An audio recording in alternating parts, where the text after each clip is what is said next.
And his team, man. Salute to his organization. Let me know when you're ready. I'm ready. I'm about to start it now.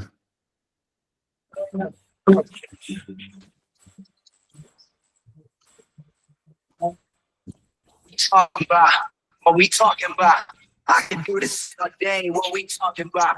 What we talking about? What we talking about?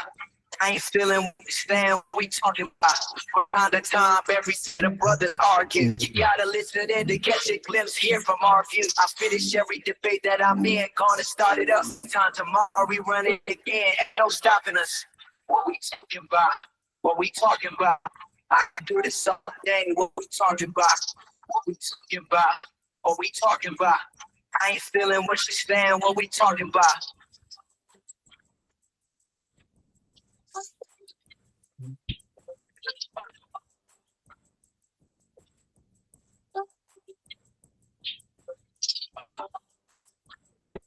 All right, we back with another episode of the Arguing Brothers podcast. Fellas, how you doing today? Booty, baby. Bro, Sunday morning, early Sunday morning. Yeah, we noticed, man. You jumped on the screen and you look like you still having a long night. Yeah, bro. Did you get out of the streets last night, Key? Yeah, I was outside. You was outside, Key. Where you go, Key? Block party, MLK Library. Oh, you went to that? How was it? Crazy. I know it's fun out there. I've been to one before. It's cool. It's cool. I don't know what. Yeah, it's a nice setup. Let me cut this fan down, man. I'm sorry. Out over there, dog. You trying to save on your AC bill? Trying to save on that AC bill. I get it. Hey, man, listen. Sometimes, you know what I mean, you got to be smart about how you better be judicious about your fundraising. You know what I mean?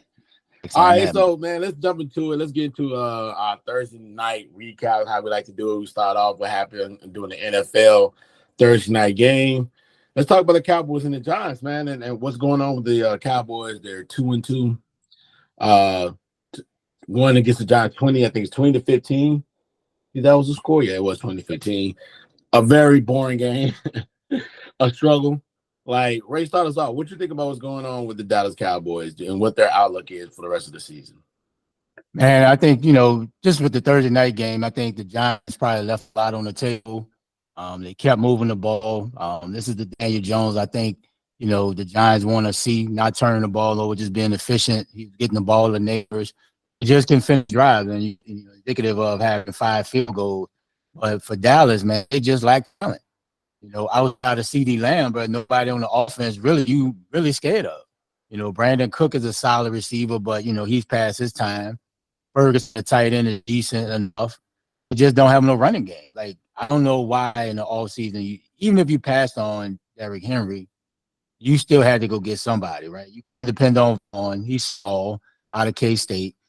Rico Dow, just a scat back type running back. You got Zeke over the hill. Like, that's going to be the downfall because you can't continue to lean on Dak and think that's a recipe to win any type of Super Bowl. Yeah, you'll win games in the regular season, but come playoffs, that's not going to happen. We've seen this happen before where we had quarterbacks throw for 4,000-5,000 yards in the season, but lack the running game. It's going to come time in the playoffs and the weather gets bad. It's going to be their downfall. But I think just the state of the Cowboys, man, they just lack talent, honestly. And their defense has regressed majorly. Trey Diggs, he's not that guy. Neighbors were covering him up. And I don't know if they can, be stout up front. They lack sides in the middle. Now got Lawrence is hurt. Michael Parsons is hurt with ankle sprain. So the outlook is not great, but I think they'll still win 9 games, just based on the division and the games they play. But come playoffs, they're not doing anything. But they definitely lack talent, especially on the offensive end. Yeah, well, that game definitely came down to Giants kicking field goals, couldn't score in the red zone. They probably was in the red zone by 5 times. And just come to realize, bro, Dallas is not a good football team this year. They gonna be in the division because division ain't ain't nobody running away with their division. But um, the Giants, man, I think this year probably they probably looking back at it. They could have kept Barkley because they ain't got no running game. They paid the wrong person the money, Daniel Jones, instead of Barkley. You at least could have gave him a little mid contract because we see what he's doing in Philly right now once he's healthy. And that was the difference too. The Giants can run the ball against a defense that been giving up running over 150 yards a game. And when they got in the red zone, I guess you got to credit Dallas defense. They are prioritized on stopping the run. But for Dallas, hey, bro, I see them winning probably 9 to 8 games, because they got a grueling schedule coming up the next 4 or 5 games. And I don't see where they can get a win at in these next 4 or 5 games. They might be 2-5 or 2 and something these next 4 or 5 games coming up. They can't, like Ray said, they don't have another receiver to go with CD Lamb, so teams gonna double him. They can't run the ball. Now you're gonna ask Dak to outscore people, where it's gonna create turnovers going. Um, and yeah, they just didn't make no moves this offseason.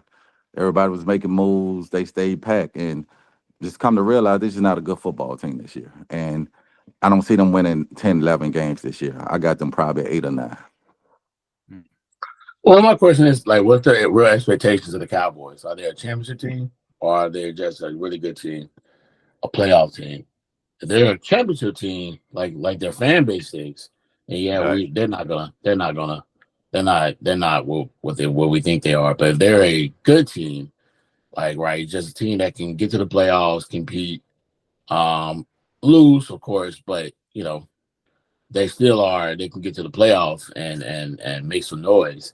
Yeah, you guys are right, and we all are right that they're not going to win anything.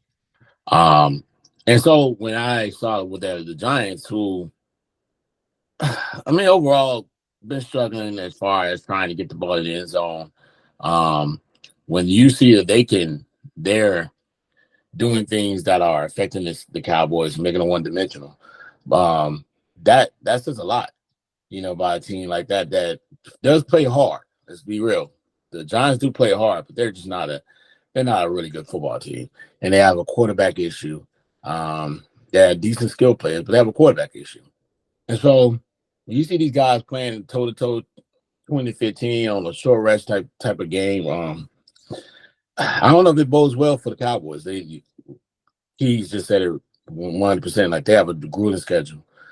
I just don't know what is going to happen moving forward with them, because I just don't see them being able to, with the schedule, and just having the time and trying to rest their game plan on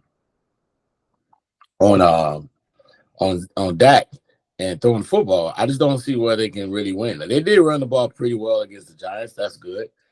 But they did have some issues when it comes to pass protection.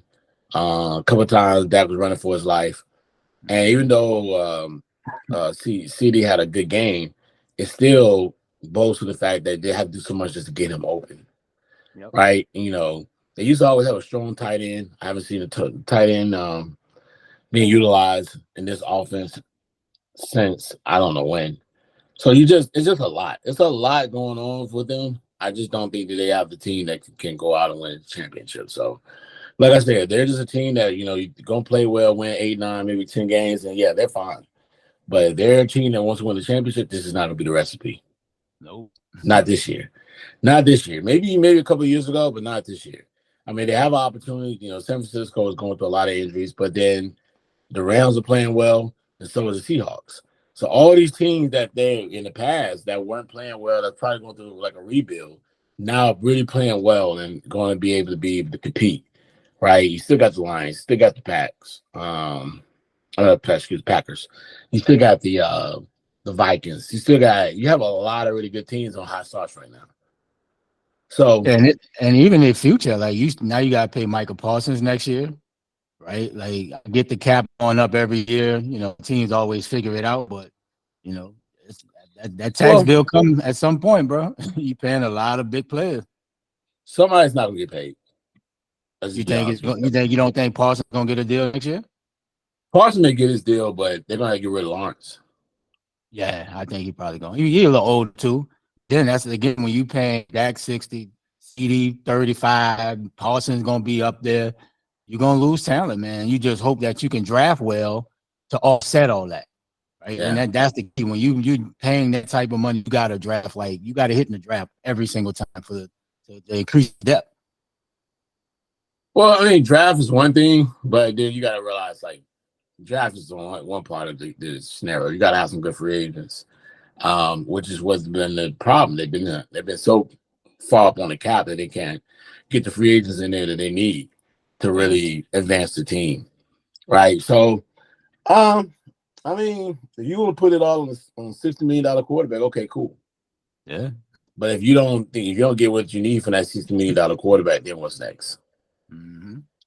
I just don't. I think they're in a no-win situation. That's the outtake I see. What's going on with their season's gonna be pretty much plague on a team that can't do much. And they're probably gonna have a new coach next season too. If they don't play well. Yeah, it was gonna be an issue, right? Yeah, that's gonna be an issue too. And they're in a tough situation, man. Mm-hmm. It is, you know. I don't even have them making the playoff. You don't have them making the playoffs this season? Nope. Okay.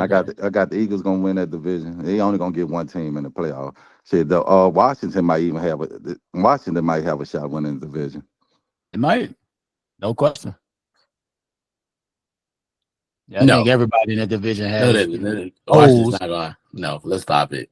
We're gonna talk about Jayden Daniels, but stop, bro. Washington has no chance in hell to win that get to the playoffs. Cut it out, man. Dude, I don't. The way Dallas playing, the way Philly playing, they definitely gonna have a shot. They definitely have a shot. 2-1, bro. Philly's 2-1. Yeah, but they can easily be 0-0. They can easily be 3-0 too. Yeah, it could, and so is Washington 2-1. So hey, no, you know they're 2-1. They're 2-1 is not the same. 2-1 is 2-1, bro. No, it's not. Okay, what the record say? Not everything's equal. To no one in the division really looking great. Yes, that division is not great. They gonna have a chance at all. Yeah, the wins are what it is. The records is what it is. But at the end of the day, I think everybody in that division has holes, and I just think it could be a wide open division. Honestly, I hear you. I hear everything you guys are saying. 2-1 is still 2-1 though. Oh, no question. Yeah. So is Washington. Washington is 2-1. Okay, that's fair. Yeah. That's a very fair statement, Deldrick. Very fair. All right, man. Let's get to today's game. 1:00, big time. It's a big one, sir. It's a big one. It's a rivalry.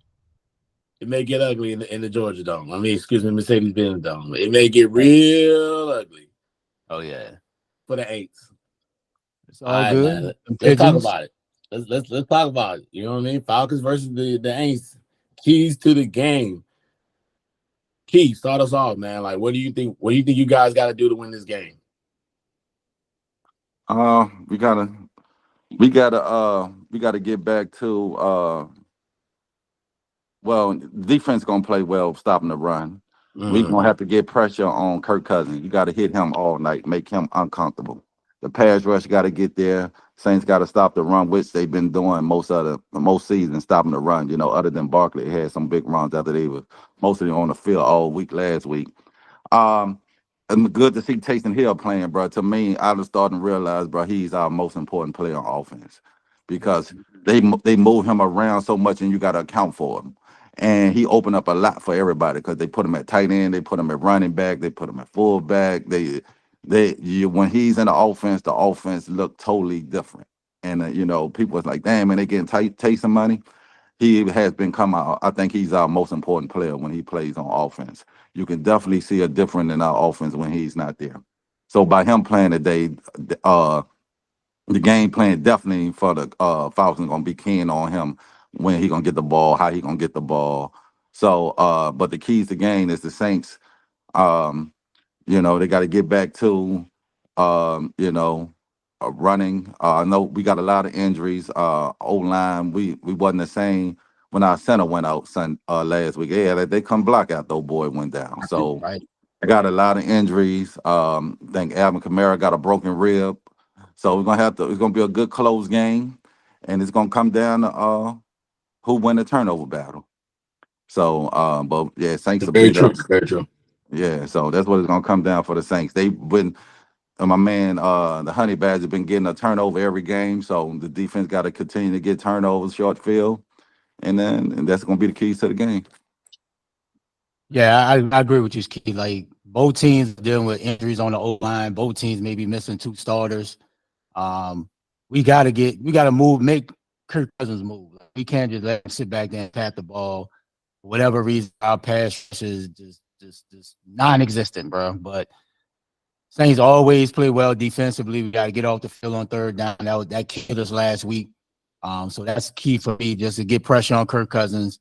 Which O line is going to, determine who's going to win the trenches.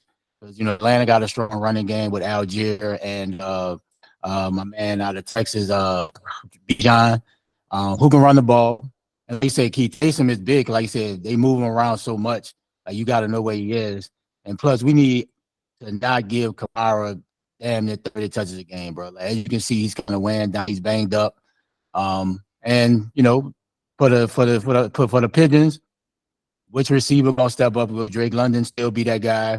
Got to limit Pitts. So to me, man, like who can like I said, make those plays in the red zone. That's always key. It's gonna be a close game. It's a rivalry.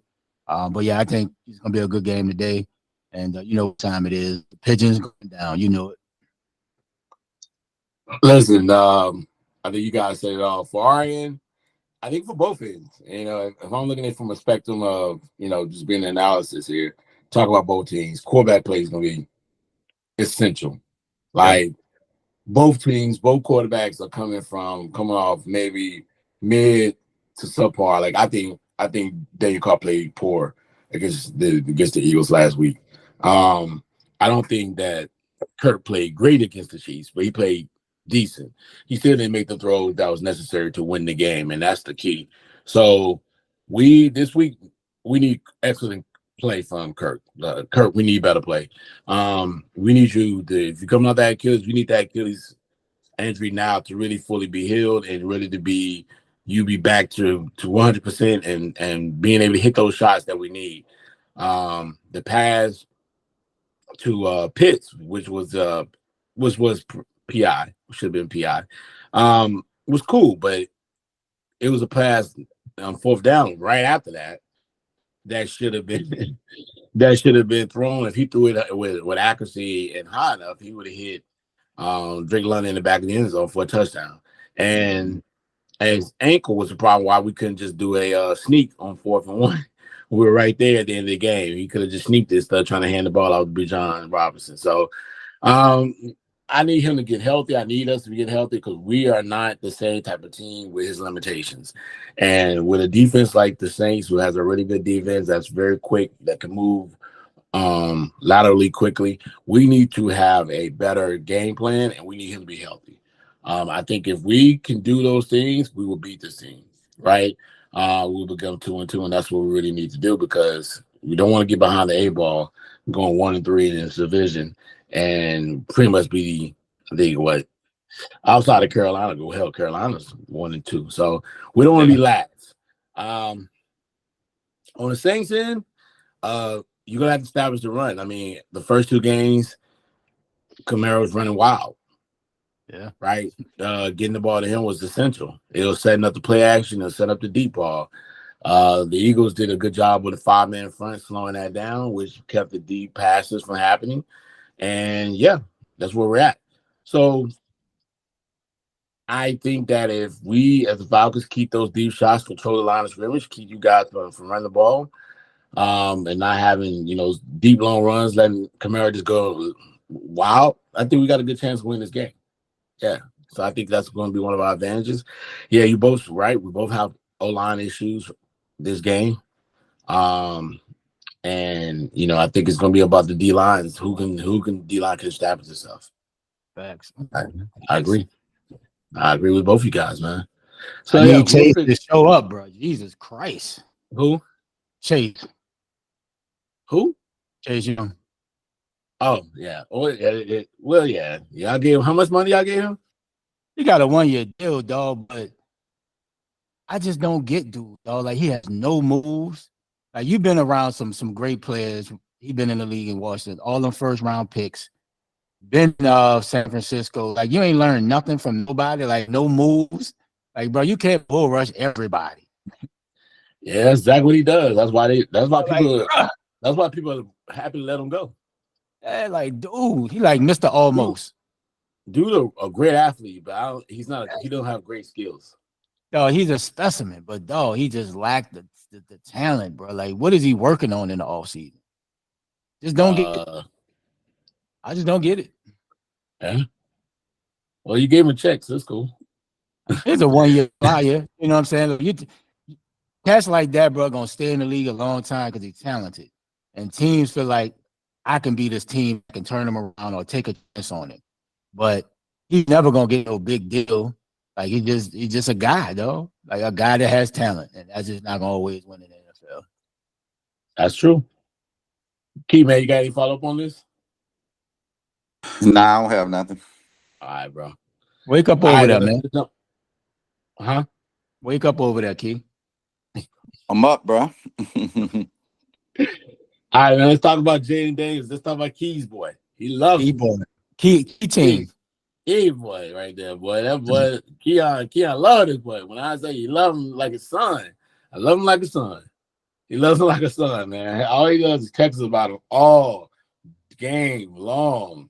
All game long. So, Key, man, give me your thoughts on his first 3 games of the season. Like, what you see? Are you seeing generational talent here? What you seeing, Key? Yeah, I'm seeing greatness from JD, the kid. Yeah, just I love his poise. I love how they are following him already as a rookie. The team believe in him already. The coaching staff believe in him already. Every week he get better. He calm in the pocket. I said when he left out of LSU, he was the best. He's gonna be he should have been number 1. He's the best quarterback in the draft. And so you can see already the hope he giving. I know what's my man name, the receiver? Scary Terry. He I know he's like a kid in the candy store. All the quarterbacks he done had since he's been in Washington, and still was putting up crazy 1,000 yards. So I know the fan base around here is very excited. But yeah, you definitely see greatness from this dude, man. Just now he learning how to slide. He don't really take big hits. Everybody talk about his running, but he only run when he only have to run. The touch on the deep ball is there. Dude just got everything, bro. So, but yeah, definitely see you're looking at your rookie of the year. Hey, bro, I don't know about your analysis, these LSU quarterbacks, dog. Joe Burrow looking like some dip right about now. How is Joe Burrow? How is Joe Burrow Bro, he's looking not like looking different? He good, had dog. 3. The last 2 seasons, he's not looking good, bro. You know it. You just don't say it. Ray, the numbers, he put up 300 on Washington. He can't play defense too. Against Kansas City, he outplayed Mahomes. So Yeah, how he bro. looking like dip when he outplayed Mahomes the week before that? Defense lost that he had the lead. In Kansas City, he gave him 7 points. Yeah, but still, he outplayed Mahomes. He had a better game than Mahomes. But he gave 7 points, though. Okay, that's fine. That happens. But I'm just saying, he outplayed Mahomes. Last week, he had 300, 2 dubs, no turnover. What you want the man to do? Play defense too? Yeah. I just But don't at the get end it. of the day, look, listen, man. Jayden, he has a great future, man. But we got to pump the brakes. We be quick, especially you be ready to give gold jackets out after 5 games, bro. Yes, the kid has potential. You can see he has the talent.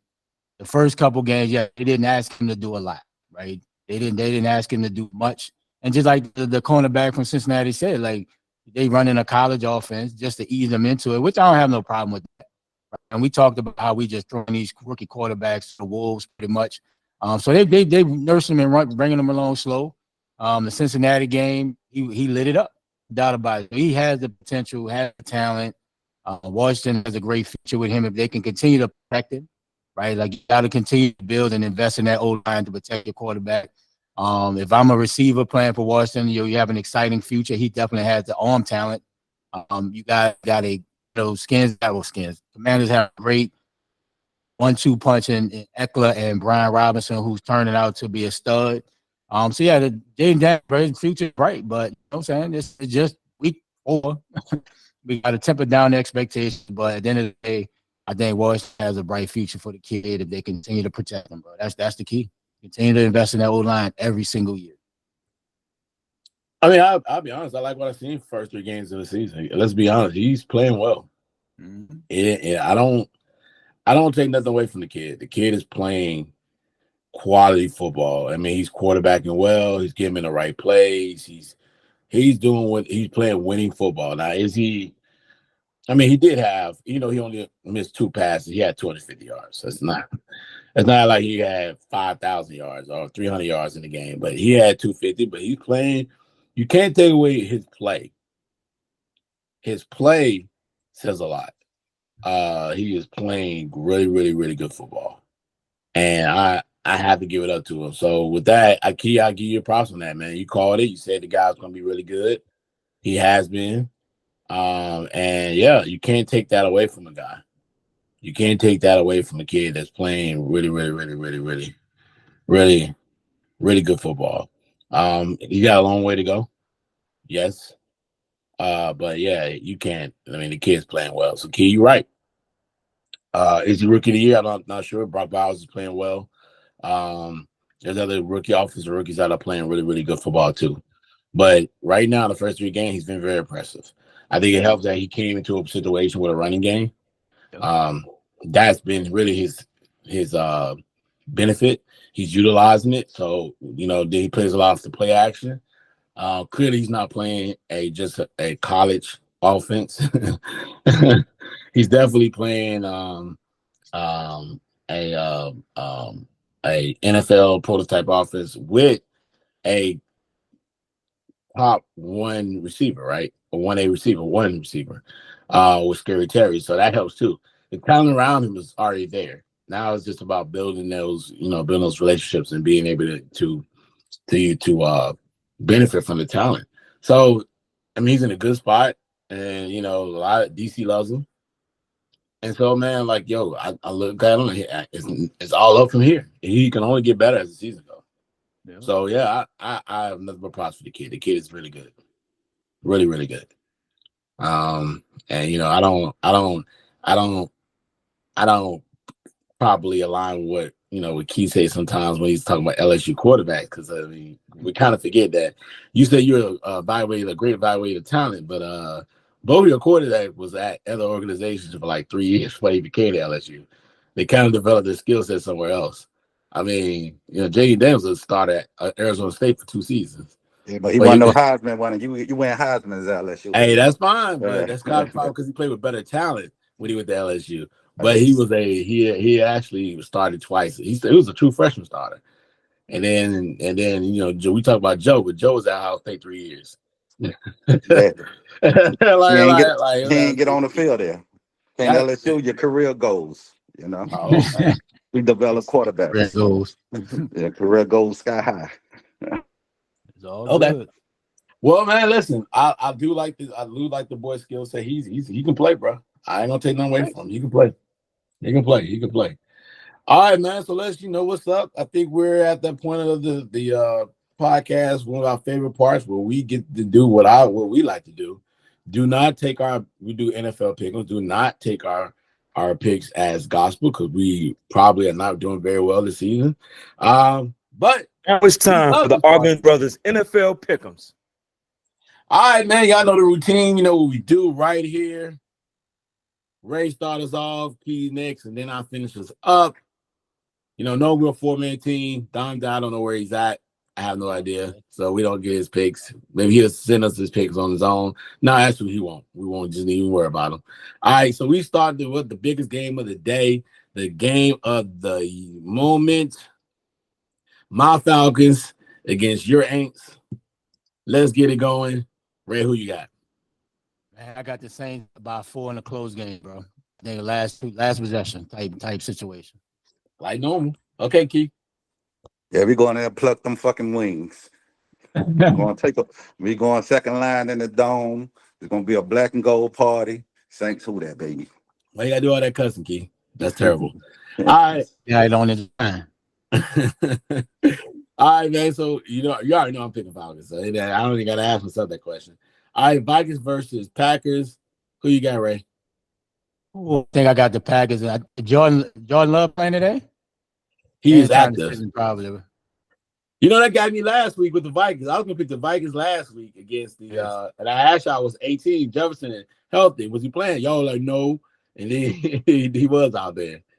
Yeah, I got the Packers, man. I just think too much running game, enough pressure on my man from the quarterback for the Vikings. Christ, drawing a blank, but I got the Packers though. Packers at home. All right, who you got? I'm going with the Vikings. Upset, okay. Yeah. Even if it takes some.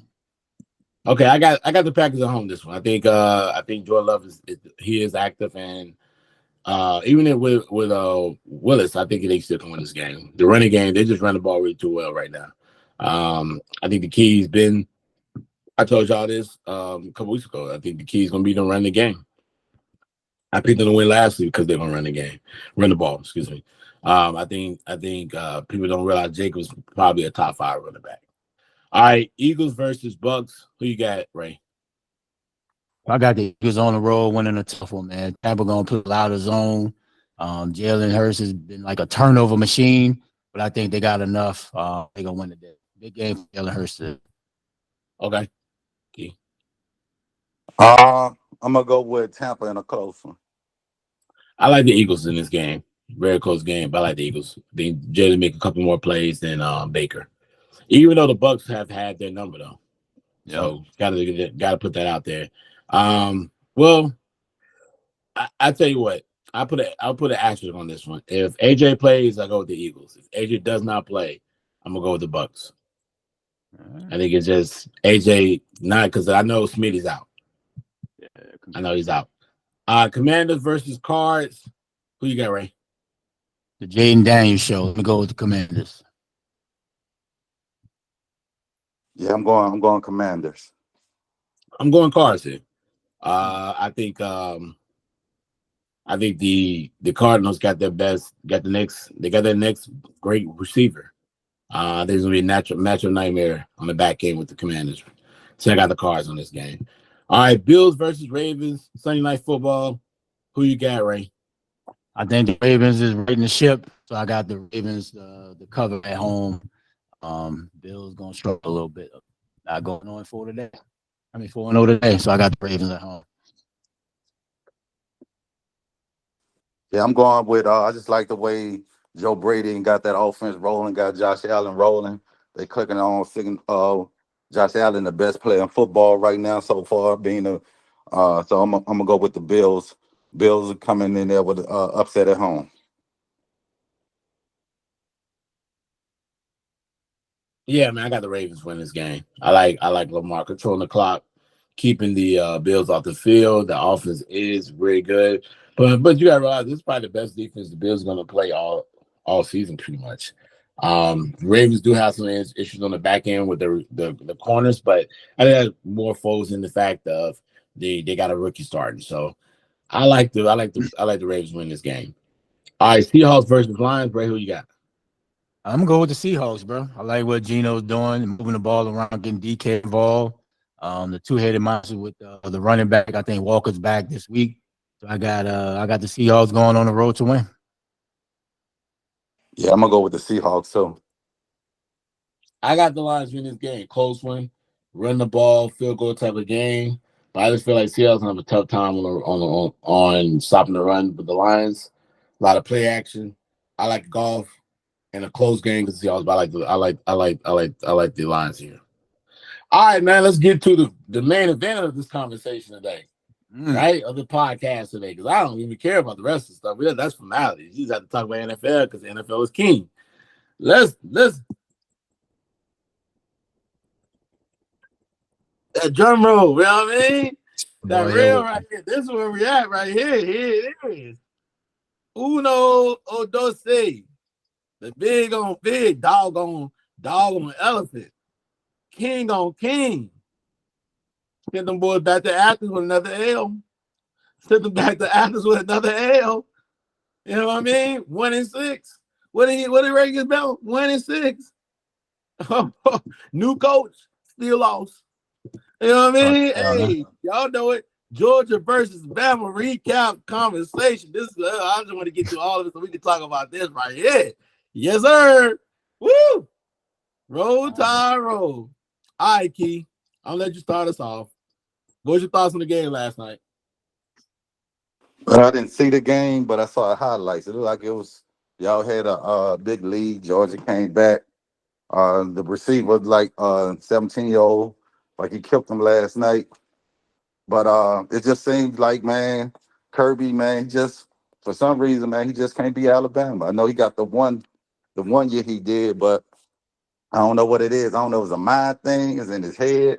They always start slow when they play y'all. But like I said, just watching the highlights, like it was a classic game. Uh, I saw they went up from the highlights like 3 minutes left and y'all came back with a bomb. But just looked like dude just gotta, I don't know what it is, man. He just can't be Alabama, bro. Yeah, man, I thought it was a very exciting game. Bama jump up. It was like tale of two halves. Bama jumped up on them early. Georgia came storming back. And it came down to two quarterbacks, I believe, will be first round draft picks, top 5. And the game really, honestly, it was a Jalen miracle show. Over 500 something yards, total offense. It was everything for him, bro. Very efficient in the passing game. He was 27 for 33, which is elite at any level. 16 rushes for 117 yards, 2 tubs. Man, he put the team on the back, and when the game was needed most, he made the throws. And that little young kid, Williams, bro, that kid is straight up. He's the next great Alabama receiver. And sky's the limit for him. The only concern I would be if I'm Bama, lack of a running game from the other running backs, right? There are going to be times where you can't just always lean on Milroe for every single run. So they got something to work with that. But at the end of the day, man, if I'm Georgia, this is definitely not a recipe to start the season because Kentucky had them on the ropes.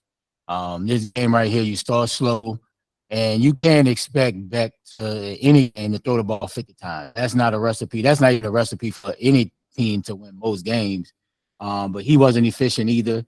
27 for 50 is not great. You may look at stat line 439 yards, but three interceptions and the critical one at the end of the game. Another freshman by Alabama made a big play in the end zone to make that interception. But man, it's just one of those games, but it's going to two big dogs going at it. Georgia going to be all right. They're probably going to be in the college playoff. I don't see nobody else probably beating them, but the SEC is a dogfight every single night, man, every week. But at the end of the day, They man, it said was they a got to Milroe play show. Texas. They got to play Texas. Yeah, Texas is looking good too. And I think even if they do lose 2 games, but the SEC is so strong, I think the college football players still gonna probably put them in there. Like if they're one of the 2 team losses, the teams that got 2 losses, I think they jump a lot of teams because of the SEC so strong. At the end of the day, man, that game came down to 2 players, Williams and the Milroe show, bro. So that was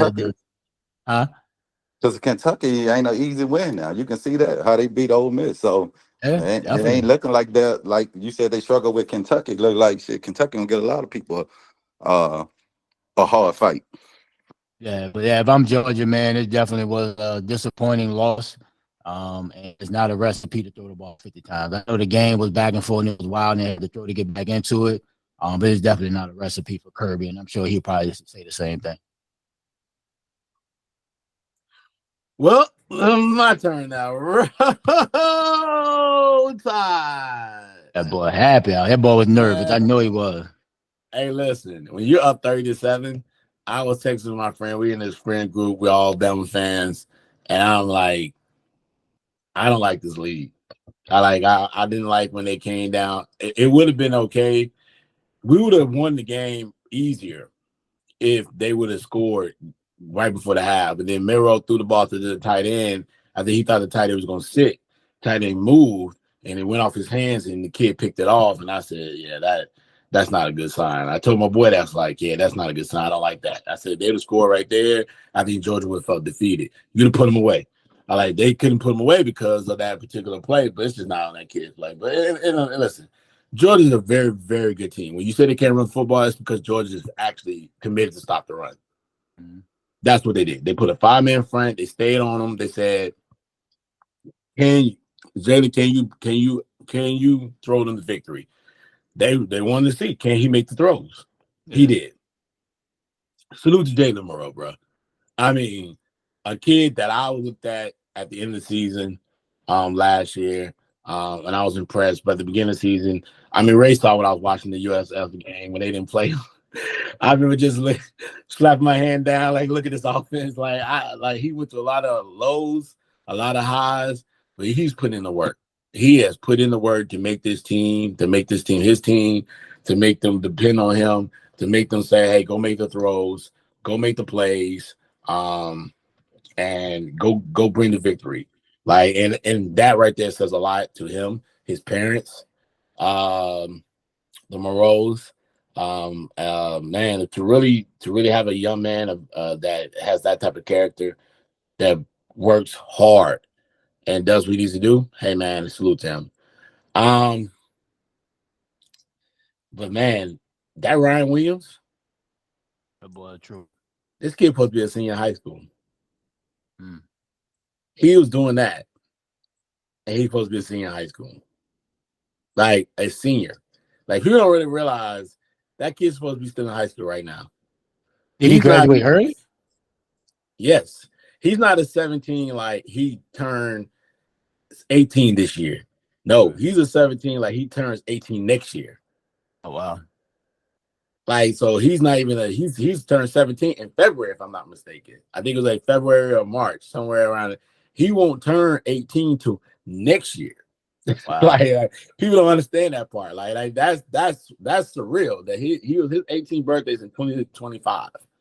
Like, so that should tell you how talented this kid is. And that he's doing that against people who are physically should be more imposing. And that kid's catching the ball, juggling the ball, juggling catches. I mean, over the shoulder type catches, spinning off kids, making two kids hit each other, and then running in for a 75-yard touchdown. That's surreal, man. That is absolutely surreal, especially with I think Law got hurt. Yeah. That's unbelievable to see a kid doing that type of stuff, man. So, man, I mean, that was a great game. Look close, look close for my flavor. And I was, the full quarter, I was kind of quiet. But yeah, I think even my chat to y'all, my text to y'all got quiet. Yeah, I know it's nerve-wracking, boy.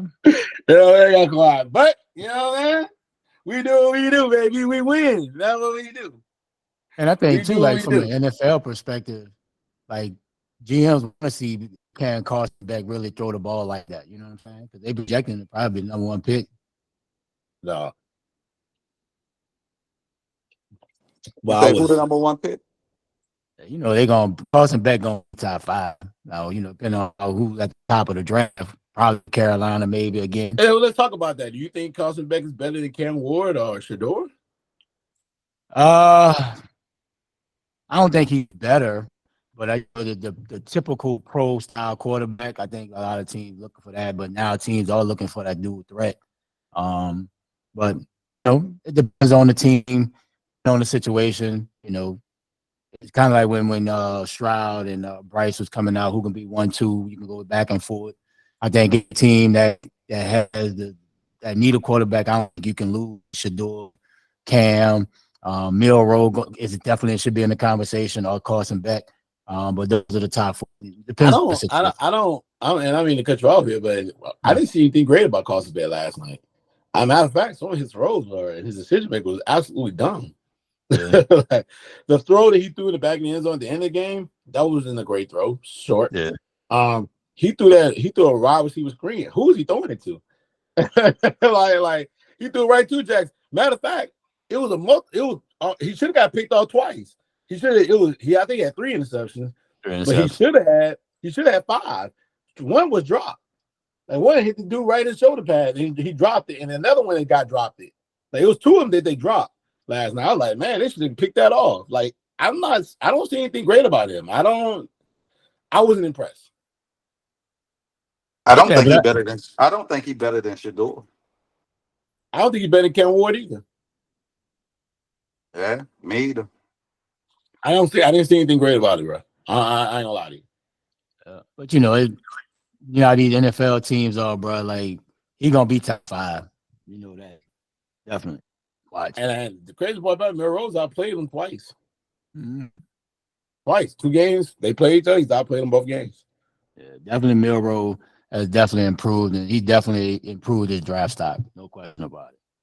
Hey, I think so.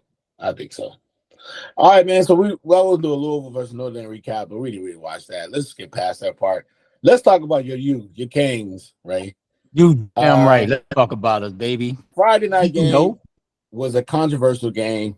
Great game, by the way. Back and forth. I definitely thought the fake field goal sealed the deal for the Hokies. I think they'd have kicked that field goal. They could have just came to kick the field goal at the end of the game and won the game. The kicker is absolutely outstanding. He's a great kicker. But there was a catch that happened. Or was it a catch? And they called it a catch on the field. They called it as a completed pass for a touchdown. Then they reversed it through review. So, Ray, this is your team. You start us off on this one, man. Should that call be reversed? That's our discussion today, brother. Hell yeah, it should have been reversed. But now on the real, looking at it, bro, like the ball was moving, but at the end of the day, you've seen it where if they call on the field 9 times, I bet you probably look at 99% of the time they keep the play on the field. It was a remarkable catch. I don't know what Miami DBs were damn doing. But dude did come down with it. Both kind of had their hands on it, and it's supposed to be a tie that goes to the receiver. But at the end of the day, it was a tough call. But I did probably was a catch. Man, who knows? But I'm glad we got away with it. We moving on. We on the cow. But if I'm Miami, bro, like you won, but you should be pissed at the same time. That's especially Cam Ward, the way he played. He made some big throws down the stretch in the fourth quarter when he needed it. But defensively, we couldn't get no pressure. We let Drones just do whatever he wanted. Couldn't stop the run. But you know, I kind of thought they were gonna keep it as a catch, honestly, bro.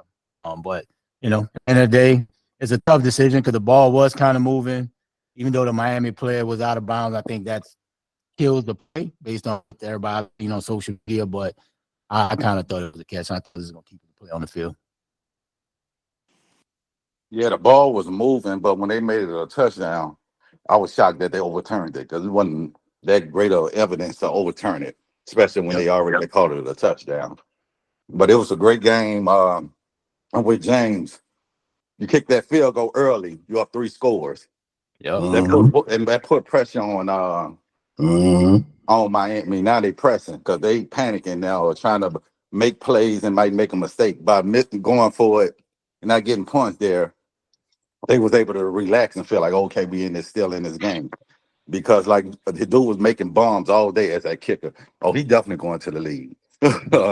So they came down to coaching, but I don't know what's wrong with these coaches now, not taking points in the red zone, especially when you already up.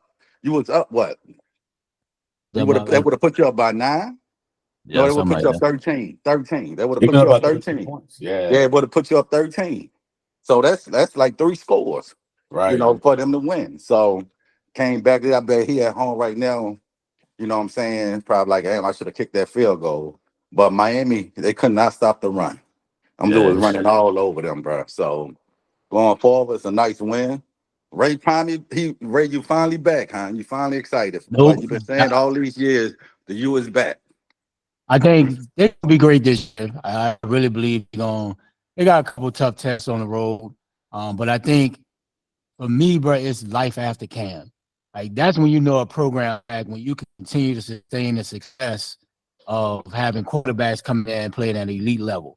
That's when you know a program is back, though. So for me, this season is great. We won a national title. Now it's the life after Cam for me. How we continue to recruit. Mario has always been an elite recruiter, and now he's getting the talent in. Freshmen are playing well, but for me, it's really life after Cam. Honestly, I want to see. Yeah, I agree, man. Like one, they should have overturned the call. But like Key just stated, that it should have came down to that because if he kicks a field goal, it's a field goal to win. That kicker was killing him.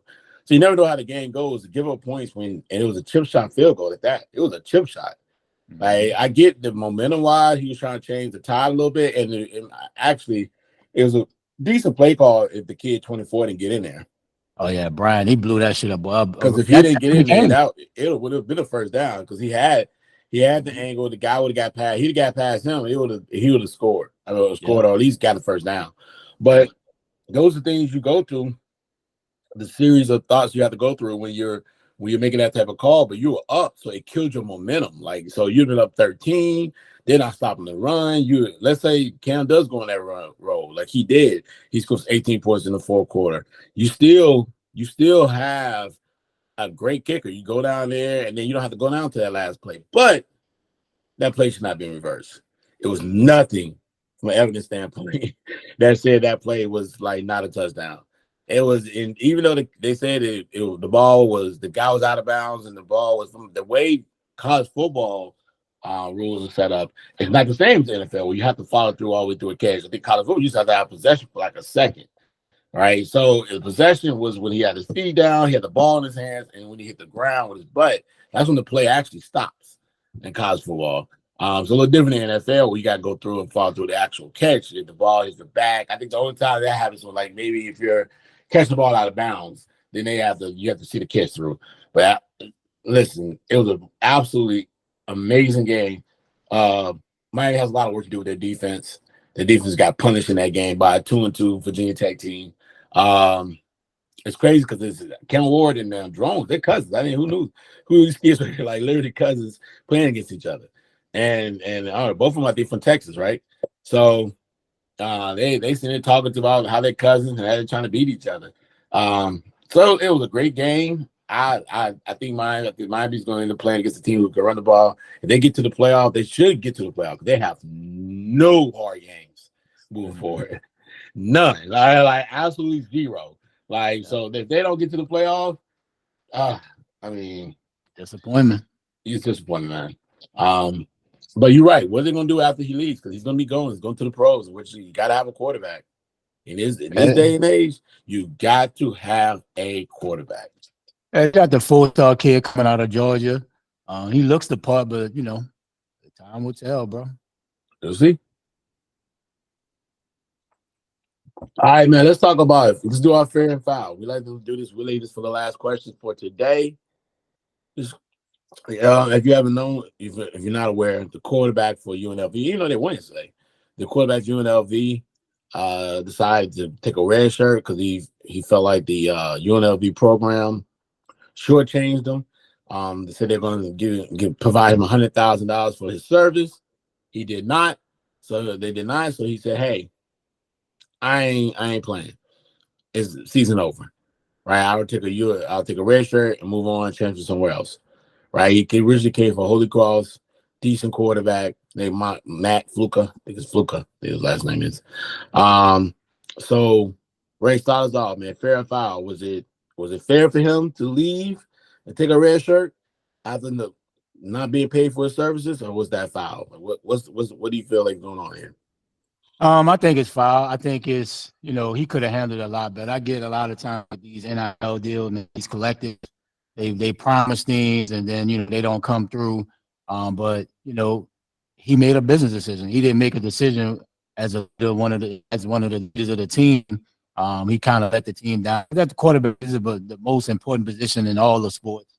It is not like a running back where like, all right, I'm pretty sure they always find another back. But it's foul that this whole entire situation comes down to money, and that's where we are with college football now. It's a business first. Sports second, right? Because you're not getting the type of money you're promised, or if you don't have something in writing from a contract standpoint, we're going to see this more. We see the situation with the kid that committed to Florida, the quarterback, Rashid, I think his name is. He's suing Florida because of the NIL situation. I think he's at Arizona State now, but it's unfortunate that, money came into play, and, it's a story of he was getting what he was promised. One story said he wasn't getting it. was another story, like, he came back after playing well and he wanted more. But it's unfortunate, man. It's definitely a foul situation that, it came down to business. He let his team down and said, I'm going to take a race shirt just out the blue because of the money. So I would say foul, kind of let his team down because of money. But it's unfortunate, but I think we're going to see it more. So from the big tackle USC, he's red shirting. You know what I'm saying? I'm that's probably an NIL dispute. But it's unfortunate, man, all the way around. Key. Can I say that? He sleep, man. He done rolled over. No, I'm here. Yeah, I was in the car. I'm trying to head out. But shit, what was the question? It's fair foul, Matt Sluka in the UNLV situation. It's a fair foul question. Was it fair for him to wear a shirt and move on? Was it foul? Was it foul for UNLV not to pay him? Like, what he offered him?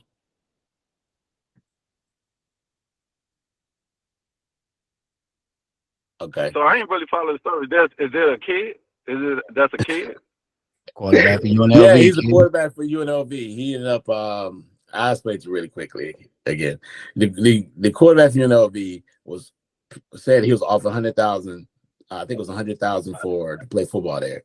He received, I think maybe 12 or 8,000, something like that. He hasn't received the rest of the funds. They did send him a relocation. They paid for his relocation fee. They paid for some other things. They paid him like a certain amount, but he never received his funds. So he was like, so he asked them about it, but it's not in writing. So they said they weren't paying him. So he ended up redshirting for the remainder of the season. It's an NIL deal. So yeah. So he redshirted for the remainder of the season. But that ain't on the university, right? If you get an NIL deal, the university don't have nothing to do apparently with the university offered him this money. It didn't come from a entity outside the university. University offered us this money. But can the university do that? I thought the NIL had to be like from like companies. Can the university offer you $100,000 to come in? I know. Yeah, I think they can. I think there's a collective. They call it the. Oh my God, it's on. It's on the tip of my tongue. What they call it now? Is that the collective? No, that's not the collective thing, right? Yeah, it's a collective. Each school I think each school can allocate up to $20 million. Okay, well, yeah, that's foul, bro. If you offer me, you know what I'm saying, to give me this money, then when I get there, you don't give it to me, it's definitely foul. And I was him too. I would red shirt. I would get up out of there. But now you're gonna have kids now saying, shit, before I come, I need my money. You know what I'm saying? Oh, you're gonna have to put this in writing. I wonder if that can be a lawsuit. Well, I don't think there can be a lawsuit, but because they didn't have it in writing. Yeah, that's one. Yeah, so that's what I'm the only saying. Thing about it. I think that's the problem they have. Yeah. So if you would have had that in writing, it would have been a lawsuit. So now you probably gonna have kids now saying, "Okay, you heard about this situation. We need to get this in writing. You know what I'm saying? My money need to be there before I get there. It need to be in my account." So it's definitely foul. If you gonna say it verbally, I'm trusting you. I could have probably went anywhere else. You telling me I'm only coming here because you giving me this money. When I get there, you don't have it. It's definitely foul. And it's probably gonna mess with your recruits because now, kids ain't gonna be able to trust you. Mm-hmm. I agree. Yeah. I think it's foul. I think it's foul on both sides. One, get in writing. If they say they offer you the money, get it right. Number two, yeah, he should have got the funds previously before he even got there, or at least went upon getting to the campus. But this is a textbook issue they have. There's no real NIL collective does not have a real organization that provides some layer of governance. So there's no real laws and policies in place. So it's kind of like a wild, wild west. There's no rules in place to guide people. There's no structure. So these are going to happen more often. I think a guy from Georgia, there was a former Georgia player that went to USC. He shut it down for the rest of the season. Like this is going to happen. Yeah. This is going to happen all throughout the years. This is going to have more out there because of the fact that one, You get into these places and it's not what you think it is. And then 2, I mean, there's no rules in place, so there's no contracts that you have to play. Right? You know what I mean? Like, I mean, what contract, what rules out there, what logic do you have where you get paid just to go home? Like that does never happen. It's very rare. And so there's nothing in place. There's nothing in place that can structure-wise that provides governance. So we're now in that gray area where things can just kind of manipulate the way it could. So yeah, unfortunately for that kid, they were playing really well. They won yesterday, though, so I mean maybe he's not that great of an issue. They have a really good shot getting to the playoffs. But yeah, it's unfortunate for him and the team and the university. So yeah, it's gonna happen again, bro. That money, it's bro. gonna keep happening. It's gonna keep happening over and over and over again. So good luck to them. Yeah, I'm sure he'll bounce back. Hopefully he'll bounce back. But in the meantime, the tide will keep rolling. He said the tide keep rolling, huh? The tide gonna keep rolling. Yeah, that SEC gonna be a dog fight, boy. It's gonna be a dog. I didn't like the way Texas played. They did not look good against Mississippi State. I mean, they got a QB controversy, that's for sure, though. Solid. Eli didn't look that great. I mean, not Eli. Archie didn't look that great. He's still, the future's bright with him, but it's gonna be a dog fight, boy. Yep. All right, man. Well, it's the end of the podcast. We're gonna do what we do. Get up out of here. Ray, get your final thoughts so we can move on. Are you going with somewhere to watch the game? Man, I'm chilling, dog. My nerves be bad. I'm right here chilling. He going anywhere to watch the game? He look like he about to go.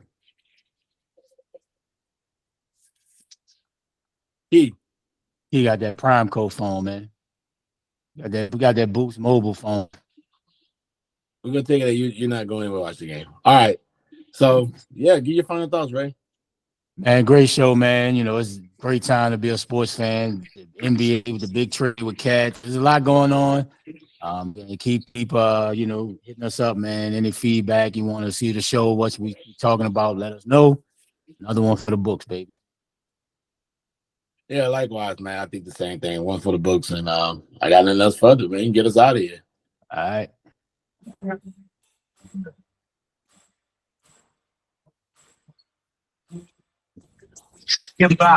What we talking about? I can do this all day.